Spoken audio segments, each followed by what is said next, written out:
Assalamualaikum warahmatullahi wabarakatuh. Perkenalkan, nama saya Sri Devi Arkati, NIM 31 2018 037, dan teman saya Putri Arafia, NIM 31 2018 038.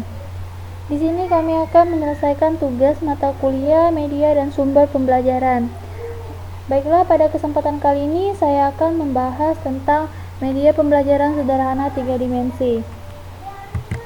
Poin pertama menjelaskan tentang pengertian media pembelajaran sederhana 3 dimensi merupakan sekelompok media yang berwujud benda asli, baik hidup maupun benda mati, yang dapat digunakan untuk menyalurkan pesan dari pengirim ke penerima, sehingga dapat merangsang pikiran, perasaan, perhatian, dan minat siswa sedemikian rupa sehingga terjadi proses belajar.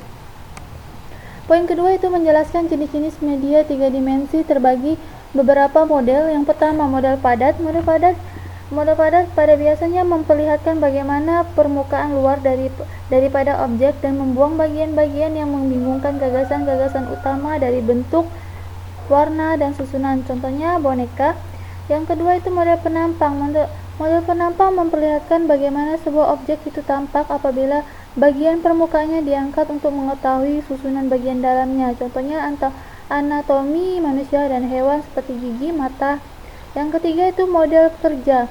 Model kerja adalah tiruan dari suatu objek yang memperlihatkan bagian luar dari objek aslinya yang mempunyai beberapa bagian dari benda yang sesungguhnya. Contohnya peralatan musik seperti biola, seruling, trompet, dan lain-lain. Yang keempat itu model box-off adalah suatu penyederhanaan susunan bagian pokok dari suatu proses atau sistem yang lebih ribet. Contohnya penggunaan susunan perangkap tikus. Yang kelima itu diorama. Diorama adalah sebab pandang 3 dimensi mini bertujuan untuk menggambarkan pemandangan sebenarnya. Contohnya interior pada gua.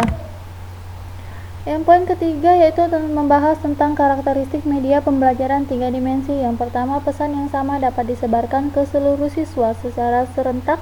Yang kedua, penyajiannya berada dalam kontrol guru. Yang ketiga, cara penyimpanannya mudah atau praktis. Yang keempat, dapat mengatasi keterbatasan ruang dan waktu.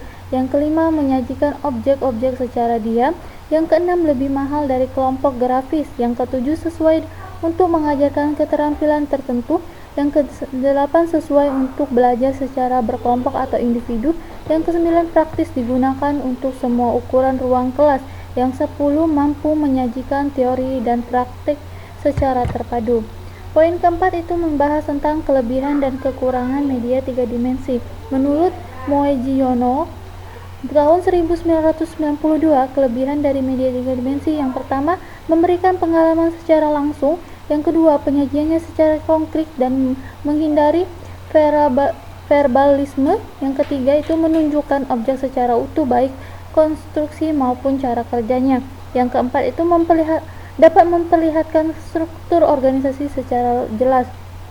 Yang kelima, dapat menunjukkan alur suatu proses secara jelas. Kelemahan media 3 dimensi yang pertama, penyimpanannya memerlukan ruang yang besar dan perawatan yang rumit. Yang kedua, membuat alat peraga ini membutuhkan biaya besar. Yang ketiga, anak tunanetra sulit membandingkannya. Poin kelima itu membahas tentang tujuan media pembelajaran 3 dimensi. Ada beberapa tujuan menggunakan media pembelajaran, di antara lainnya yaitu 1. Mempermudahkan proses belajar mengajar. 2. Meningkatkan efisien belajar mengajar. 3. Menjaga relevansi dengan tujuan belajar. 4. Membantu konsentrasi peserta didik. Sedangkan tujuan media sederhana 3 dimensi sebagai berikut. Yang pertama, memberikan pengalaman secara langsung. Yang kedua, menyajikan secara konkret dan menghindari verbalisme. Yang ketiga, dapat menunjukkan objek secara utuh, baik konstruksi maupun cara kerjanya. Yang keempat itu dapat memperlihatkan struktur organisasi secara jelas. Yang kelima, dapat menunjukkan alur suatu proses secara jelas. Terima kasih. Apabila ada jarum yang patah, jangan simpan dalam peti. Apabila ada kata salah, jangan simpan dalam hati. Saya akhiri. Wassalamualaikum warahmatullahi wabarakatuh.